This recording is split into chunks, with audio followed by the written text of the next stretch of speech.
According to Revelation 9:1-11, after the fifth angel sounds his trumpet, a star falls from heaven and opens the bottomless pit. As a storm of smoke arises, and from the smoke a plague of locusts emerge to torment, but not kill, men who lack the seal of God on their foreheads for 5 months.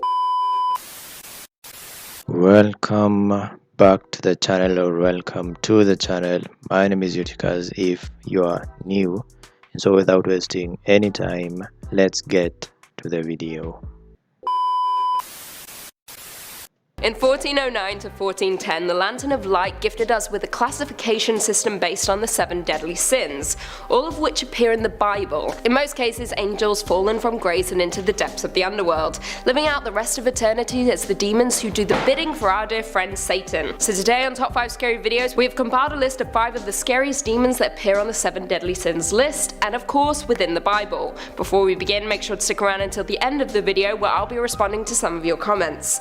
Alright, let's jump into our list of the top 5 worst demons from the Bible. In at 5, Mammon. In the New Testament of the Bible, Mammon is a fallen angel. His name is thought to mean money, material wealth, or any entity that promises wealth. He's essentially the embodiment of the cardinal sin, greed. Sounds like a swell guy. He is associated with the greedy pursuit of gain. I quote, "You cannot serve both God and Mammon." He is often personified as a deity and is included amongst the 7 princes of hell. According to some readings, he is the son of Lucifer himself, conceived before his father fell from heaven and born after he was sent to hell. Before his fall from grace, I quote, "He was more interested in heaven's golden pavement than its celestial leader. From the underworld he comes up with schemes to manipulate humans into adding to his fortune. He is supposedly so powerful that innocent humans can be corrupted by him, adding to his treasures and fortunes instead of virtues that they can carry up to heaven." In at 4, Abaddon. Abaddon is known as the angel of the bottomless pit, one of the many fallen angels we have on our list.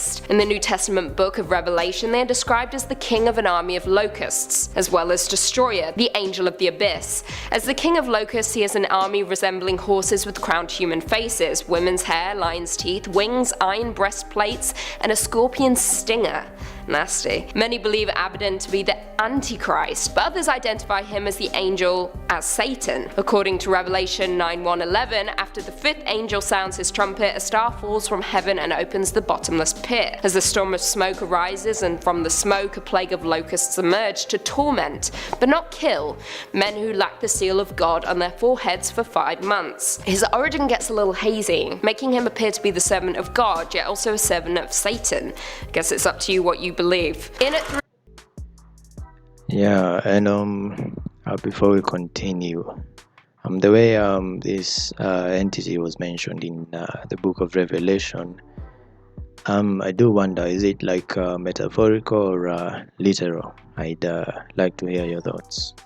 3, Belphegor. Belphegor, along with a few other numbers on our list, is a demon and one of the 7 princes of hell. His powers are of seduction, seducing people with money and inventions, promising endless riches. His role as a demon is to turn humans against each other through means of wealth. He uses our gluttonous desires to drive man to evil, promising fortune in the end. Other reports label him as hell's ambassador to France. Odd title. And his adversary is Saint Mary Magdalene, one of the patron saints of France. His origin is that of a fallen angel and a false god that Moses handed down the death penalty for worshipping. He was dispatched to earth by Satan to deceive mortals, often taking the form of a beautiful woman, typically naked. Although sometimes he can appear as a demon, sporting leathery flesh, horns, sharp teeth, and a gaping mouth, ready to destroy mankind. In at 2, Beelzebub. Identified in the New Testament, Beelzebub is the prince of demons. He holds a high position in hell's hierarchy and supposedly led a successful revolt against the devil. He is the chief lieutenant of Lucifer, the emperor of hell,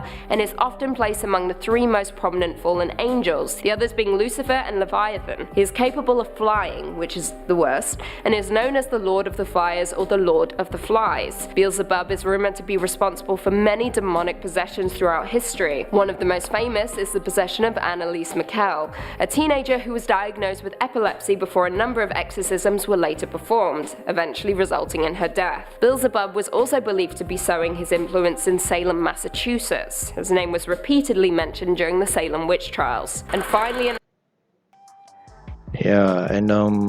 this demon was believed to be derived from ancient pagan pagan religions.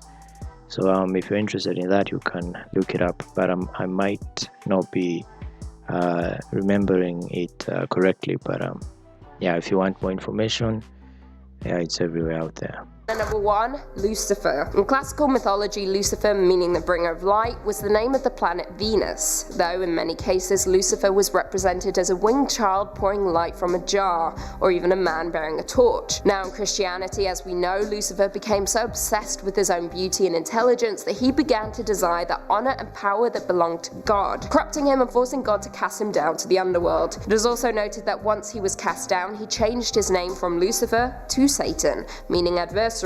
And following the second coming of Christ, he was bound to the pits of hell during the 1,000-year millennial kingdom over which Christ ruled. All in all, Satan is widely known as the devil himself, an evil entity that seduces humans into sin. He possesses power over the fallen world and a host of various demons. In Judaism, Satan is regarded as an agent subservient to God. There is no answer to whether Lucifer and Satan are two separate entities or whether Lucifer's fall from heaven created Satan, but an examination of several passages reveals that he can be none other than Satan, the devil himself. Well, there we have it. What did you guys think of these demons? Were there any that we missed? Leave us all your thoughts and feelings in the comments down below.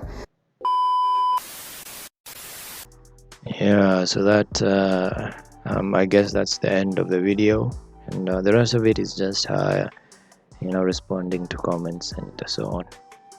But yeah, I've always wondered why or what was Lucifer thinking, rebelling. Like, if God is omniscient, omnipotent, and everywhere, how did he think there was any possibility of him winning? That was a pretty dumb move. But anyway, those 4 or 5 of the most evil demons mentioned in the Bible. But if you want more information, you can look at non-canonical books like the Testament of Solomon, the Book of Enoch, which are not considered to be part of the Bible, but would still be fun to look into. But anyway, yeah, thank you for watching if you did watch this far, and I'll see you amazing people in the next video.